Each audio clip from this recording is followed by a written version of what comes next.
NCC 32 Kerala battalion Padannakkad Nehru arts and science college യൂണിറ്റിന്റെ നേതൃത്വത്തിൽ നീലേശ്വരം പുഴയോരത്ത് കടിഞ്ഞിമൂല പാലത്തിന് സമീപത്ത് കണ്ടൽ തൈകൾ നട്ടുപിടിപ്പിച്ചു. പ്രാദേശിക കാർഷിക ഗവേഷകൻ PV ദിവാകരൻ കടിഞ്ഞിമൂല പരിപാടി ഉദ്ഘാടനം ചെയ്തു.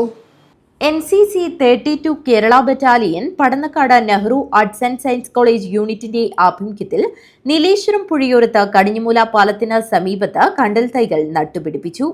NCC ദിനത്തിൽ പുഴയോര സംരക്ഷണം ലക്ഷ്യമിട്ടാണ് ഭ്രാന്തൻ കണ്ടൽ, കമ്മട്ടി, കുറ്റിക്കണ്ടൽ, ഉപ്പുചുള്ളി, ചക്കരക്കണ്ടൽ എന്നീ ഇനങ്ങളിൽപ്പെട്ട 200 കണ്ടൽ തൈകൾ നട്ടത്.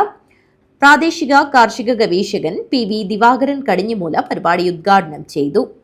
ഡേയോടനുബന്ധിച്ച് കാഞ്ഞങ്ങാട് നെഹ്റു കോളേജിലെ വിദ്യാർത്ഥികൾ വളരെ നല്ലൊരു പ്രവൃത്തിയിലാണ് ഏർപ്പെട്ടിരിക്കുന്നത്. നമ്മുടെ കണ്ടൽക്കാടുകൾ വെച്ചുപിടിപ്പിക്കുക എന്നത് കണ്ടൽക്കാടുകൾ വെച്ചുപിടിപ്പിക്കുക എന്ന് വെച്ചാൽ നമ്മുടെ ഇന്നത്തെ ഒരു കാലത്ത് അനിവാര്യമാണ്. ആഗോളതാപന നിയന്ത്രണത്തിനും അതേപോലെ തന്നെ എത്ര മാരകമായ വിഷാംശങ്ങളെയും വെള്ളത്തിലായാലും വായുവിലായാലും വിഷാംശങ്ങളെ സ്വീകരിച്ചുകൊണ്ട് നമ്മളെ എല്ലാ ജീവജാലങ്ങൾക്ക് ഉപകാരപ്രദമാകുന്ന ഈ കണ്ടൽക്കാടുകൾ വെച്ചുപിടിപ്പിക്കാൻ കാഞ്ഞങ്ങാട് നെഹ്റു കോളേജിലെ NCC വിഭാഗം തയ്യാറായതിൽ ഈ അവരെ മുക്തകൊണ്ടും പ്രശംസിക്കുകയാണ്.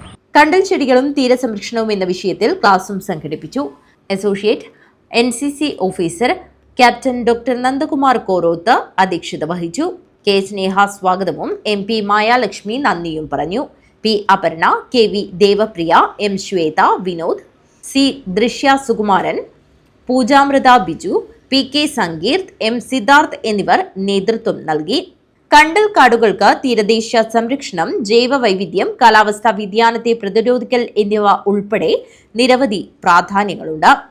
News bureau, Kanhangad.